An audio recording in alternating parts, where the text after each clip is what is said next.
My mission for 4 years was to keep the American people foremost in our minds and do it in a way that was consistent with the traditions of America. The bad guys just don't share our central understanding of the way the world should work and want to make America a very different place than it is today. So from Chairman Kim in North Korea to Xi Jinping in China to the Taliban, these are folks who want to have your kids and your grandkids live a life that's very different. I'm Michael Richard Pompeo. I wanted to tell the story of 4 years of protecting America. And so the book does that. But it also talks about the why, about why it was so important. The subtitle of Never Give an Inch is Fighting for the America I Love.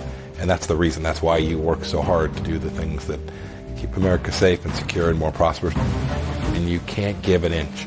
Because once you start to compromise on those things, once you start to round the corners, the secular left, the progressives, they'll take a mile. And we can't let America begin to erode in that way, or we will wake up someday in an America that looks fundamentally different than the one that our founders bequeathed to us. And I'm not about to let that happen if I can do something about it.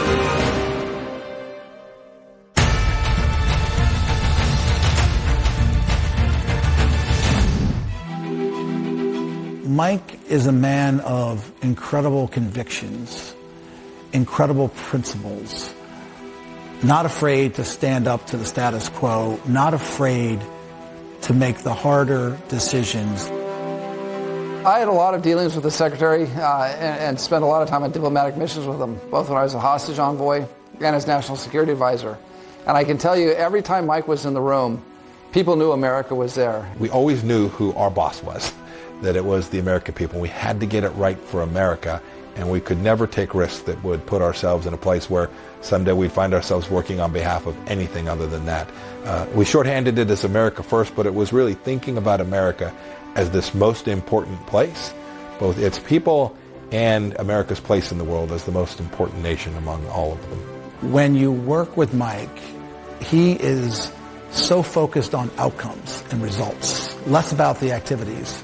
So it doesn't matter the actions or the meetings you sat in. It's like, did we get the results? Did we get the results for the American people? That's what his focus is. Wherever Mike was, people knew that America was strong because he projected strength and leadership and courage, and they knew that we wouldn't be intimidated. You know, so I'm sanctioned by the Chinese Communist Party. That's clearly sending a message to me. But what they're really doing is they're telling the folks who come behind me, if you behave like that guy, we will come after you. And the Iranians are sending a message to my successor. Don't behave the way Mike Pompeo did. If you do, we will threaten your life.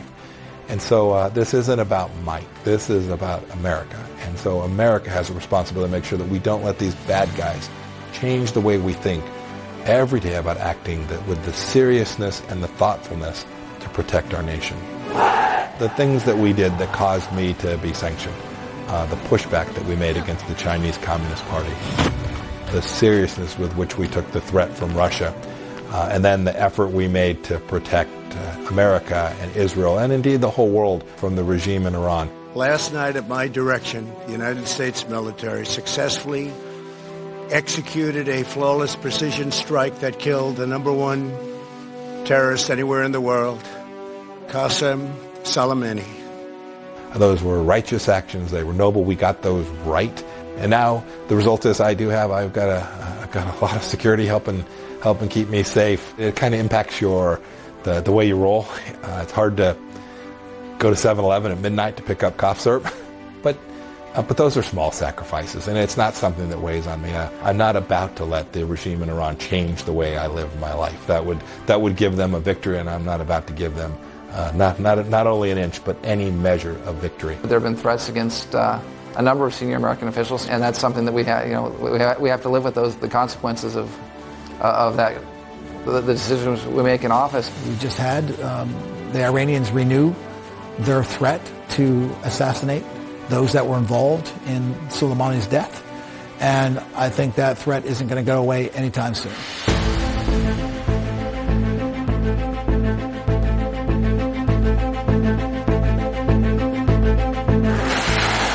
Far and away, the greatest threat to the United States from outside of our country is the Chinese Communist Party under the leadership of Xi Jinping. Very capable military. This is the thing that I think for 40 years that leaders didn't get. They want us to live differently here in America. This is not about how they run the show inside their own country. They want America to live more like them. I think Secretary Pompeo was one of the leading voices of calling out this existential threat that is the Chinese Communist Party. It is the conflict of the century. And it's not going to be won in any 1 year or 2 or 3. It requires persistent acknowledgement. The threat to this country, to our way of life, to our liberty, to the things that we hold dear, freedom of religion, freedom of speech, those come from Beijing. They come from the Communist Party of China, which is led by its now dictator for life. And when you're out doing your thing back home, fifth grade Sunday school teacher, right, just teaching a bunch of kids, it does seem far away. The Chinese Communist Party's inside the gates. They're here today. This isn't some far-off proposition. They're working in our schools, in our university systems. We just saw that they gave $50 million to the think tank that then Vice President Biden was running. They didn't give $50 million to the Penn-Biden think tank because they liked Penn or because they wanted American students at Penn to have a better life. They gave $50 million to that institution to influence it, to change the way it thought about the world. And they're doing it all across our country today. The Chinese Communist Party has a very systematic way of trying to identify critical intellectual property that will help their industries in China compete. This isn't just a dictator or a party that's imposing a dictatorship in their own land. This is one that has expansive global ambition to replace our very way of life. Mike and I were in lockstep alignment, and not everyone agreed with us. I mean, there are a lot of Wall Street folks, and there are folks in the entertainment industry and the gaming industry that want to turn a blind eye to what China's doing. We've not had someone like Xi for an awfully long time. And so my meetings with him were not very pleasant because I was pretty direct. He was equally direct back to me, and it was clear. We understood that these two nations weren't partners, weren't competitors, but were in fact, because of Xi, not because of America, but because of him, these two nations were going to be adversaries until such time as China ceased threatening the fundamental rights of every single U.S. citizen. We have to stand up to the Chinese Communist Party because our way of life, our First Amendment, our very liberties, our freedom of religion are at stake here. And it's so important for us and for our allies. It's not just America.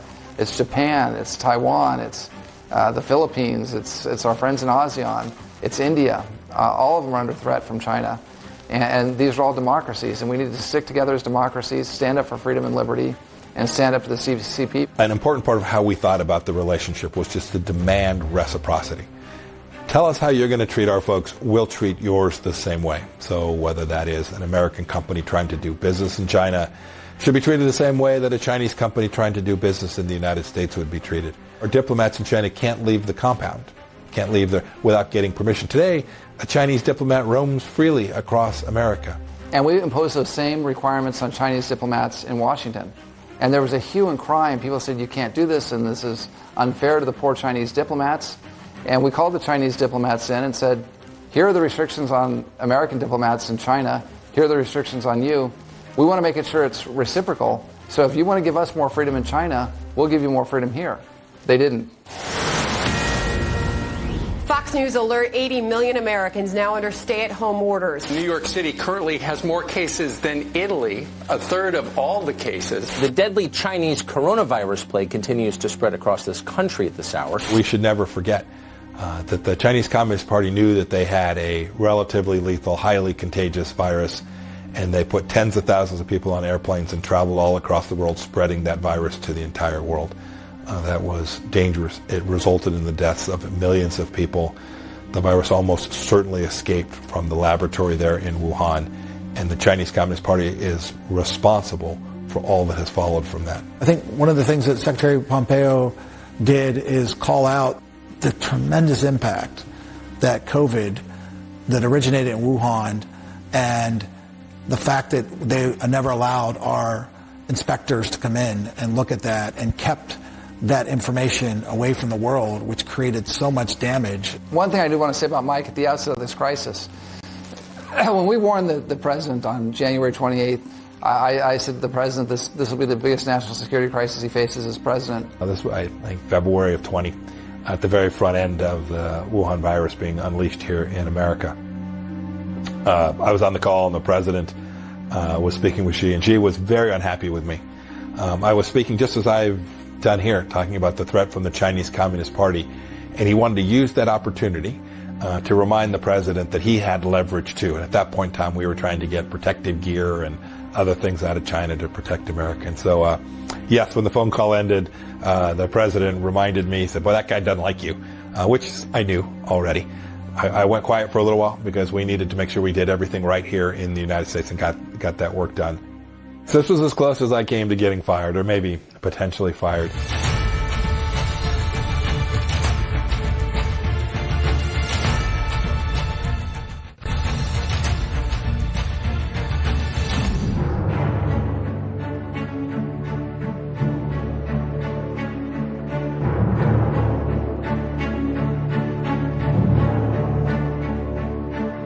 You may be the Secretary of State or you may be the CIA Director, but this is about America and your duty to protect from enemies both foreign and domestic. We didn't get it right every day, but boy, we were focused on the right mission. That is a certainty, and we never gave an inch when it came to the things that truly mattered for America. If you understand the essence of Mike Pompeo, it revolves around three things: around his faith, it revolves around his family and the love he has for his family, and it revolves around his unwavering belief in this noble and grand experience we call the United States of America. And he lives to nurture and protect that idea. My mother was from Kansas, my father from New Mexico. Neither of them graduated from college. But they understood that if you worked hard and told the truth, that, not every day, but good things would happen. And that was deeply buried inside of what it is they taught me. And pretty quickly I concluded I wanted a life of service. I loved the military ethos of mission-focused, reward talent, reward hard work. And West Point not only reinforced that in me, but taught me that when you build teams, you need to bring people around you who see that world the same way. That they're not going to grant favors because they like somebody, or they're not going to punish someone because they don't like them. They're looking for, how can I build my team in a way that actually achieves what it is my boss has told me to get done. I've had the pleasure of knowing Mike for almost 40 years, and we were 18-year-old freshmen plebes at West Point. We both shared the same major, and fortunately we got to be design partners in a lot of areas. And I'll never forget, every time we had a project, it would be due 3 weeks, and Mike would come to me and say, "Hey, let's go work on the project." And I'd say, "Well, it's not due for another 3 weeks." And he was always way ahead, always just so prepared for everything he's ever done. And that's just a hallmark of him, and why he ended up graduating #1 in our class, because he's just no one's going to outwork Mike Pompeo. And he could see that early in his young days at West Point. And so if West Point taught me anything, it's that good leaders are down with their teams in the trenches, doing that hard work alongside them, and are capable and competent enough and have an expertise sufficient to actually make good decisions when the pinch point comes. Thank you very much. Ronald Reagan came on the scene at about the time that Mike was going to the military academy, and we were both young military officers at about the same time. He saw the hollow force that had become the U.S. military, and he rebuilt the military. And he had this idea of something called peace through strength, that a strong America would keep America safe and would keep our allies safe and would deter our foes. Those were formative years for both of us. From summers on a Kansas farm, and at West Point, and in the Army, and in my business career and with my family, I've tried to do just two things: what's right and my best. And as your congressman, that's exactly what I'll do. I knew at one point he would look at service beyond his military time, beyond his 5 years serving as an active duty armed or cavalry officer, and him deciding to run for Congress made a lot of sense because he wanted to serve. He wanted to make a difference. He wanted to deliver results for the families of Kansas. Nobody knew who the heck I was. There were, 6, 7, 8 people already in the race, but we wanted to put forward our conception of what would be good for the people of South Central Kansas. We worked hard, but we were lucky and got elected in 2010. The Fox News decision desk has called Pennsylvania for Donald Trump. This means that Donald Trump will be the 45th president of the United States. I'd just gotten reelected to what would have been my 4th term in Congress, and I was focused on that. I was in Washington getting ready to finish out my third term, start my fourth term, and received a phone call from Vice President-elect Pence. And he said, Mike, would you think about joining the administration? And I said, Mr. Vice President, I just spent a lot of money getting reelected. And he said, well, if we found the right thing, might you be willing to do it? And of course, call to service, he knew would fall on my heart the right way. And I said, of course. And by Friday morning, they had announced my nomination to be the CIA director. It was an incredible honor. It was a whirlwind 5 days. When he first called and said, hey, you're not going to believe this, I just got nominated to be the director of the CIA, the first thing I said is, what does he know about cooking? Why would he be the Culinary Institute of America? It makes no sense. Why are you doing that? And then it dawned on me, no, he was talking about the Central Intelligence Agency. And then, of course, I realized that, wow, what a great fit for somebody with Mike's background to do that role. I said, well, great, Brian, you're going to come join me. I thought he was joking at first, but then I realized that it would be a tremendous honor to work with him in this role at the agency. And within a couple hours, he'd given up everything in his life to come be part of the mission set that we were on together for 4 years. He is a dear friend, a great patriot, and he served America incredibly well. My goal wasn't to be the next director. My goal was just to help make Mike successful and help make the agency successful and help advance the security and prosperity of the Americans in doing that. So we came in and told the CIA that they were going to go out and get to do the things they wanted to. The reason you go to the CIA isn't for a safe space. You go to the CIA because you want to be excellent and do this hard work. My predecessor, Director Brennan, had a very different understanding. He wouldn't even use the word spying. He didn't say, we don't spy. I'll tell the American people, the CIA is the best espionage organization in the entire world, and we are all safer for that. For the nearly year and a half I had to lead the Central Intelligence Agency, we always had our teams back, even when there were days things didn't go exactly the way we wished they'd gone. And there were many instances where we pulled together to save American lives. And I thought that was the mark of a really impressive colleague and someone who's always putting America first, not himself or his career, his department first. And that characterized Mike's conduct the whole time he was in office. And I'm hopeful that when I left the CIA, I left it just a little bit better off than when I found it. Today, Secretary of State Rex Tillerson became the latest departure from the Trump administration. I think I was briefing the president. I briefed him almost every day when I was a CIA director and I was in town. He asked me to stay behind. And he said, Mike, I'm thinking about making a transition. I'm thinking about asking you to be the Secretary of State. Would you be willing to serve in that way? And much like when he asked me to be the CIA director, I still had so much more work I wanted to do at CIA. I so believed I was delivering good value for the American people there, and yet the president had asked me to do this, or said he was thinking about it. And so when he did, it was easy to say yes and take on what I knew would be a much more public role, a much broader role, a much more difficult role in so many ways. But the president had asked, and it was the right thing to do. There is a big difference between serving at the CIA and serving at the State Department. It's a different mission, and you're making policy there as working on behalf of the president, achieving our foreign policy objectives. These two institutions could not be more culturally different. The CIA thrives on hard missions, taking appropriate risks, and then delivering measurable, tangible outcomes on a timeline that they've been asked to deliver it on. State Department is a very different kettle of fish. It's much bigger in terms of the people. Its mission set is more amorphous. Good morning, everyone. And it was much more frustrating at the State Department because there were far too many people at the State Department who, call them what you will, call it the deep state. When you're trying to undermine the Secretary of State, when you have a theory that says, well, he may be the Secretary, but I know more than he does, that's dangerous in a democracy. The Trump administration was a tough place to be. I can't tell you how many people came to me and said, oh, you served as CIA director, just take your 18 months, check the box, and get on with your life. I never thought about quitting. Not for a second. And while we had leaders leave because the president didn't want them, we had a handful of folks, including Ambassador Haley, who left because they didn't want to stay in the fight for whatever reason. This is not personal. It's about the fact that I wasn't about to give up a single second of the opportunity to serve.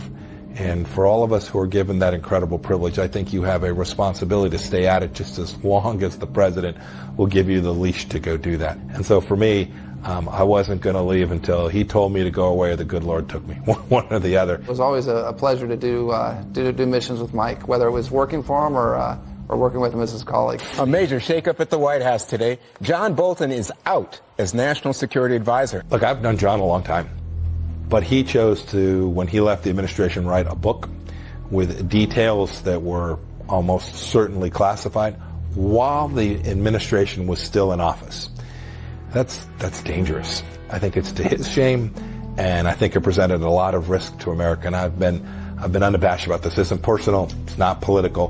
One should never tell those stories while that president, that administration is still in office, and he chose a different path for whatever reason, and it's bad for America.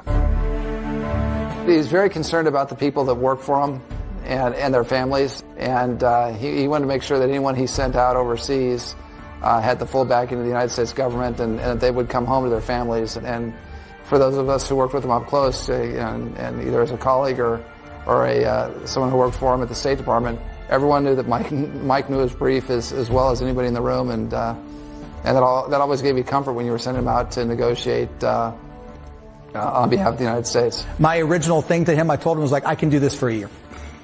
And 1 year turned into 18 months, and then 18 months turned into him going to be the Secretary of State and saying, come over to the State Department, and that turned into the entire 4 years until at 11 a.m. on January 20th, we walked out of the State Department together and just wanted to make sure that we delivered up until the very last minute on behalf of the American people and keeping our folks safe and secure in all their overseas locations. America deserves to win, and I wanted to be part of helping it win everywhere and always. Ronald Reagan had the famous line, we win, they lose, and we won a fair amount.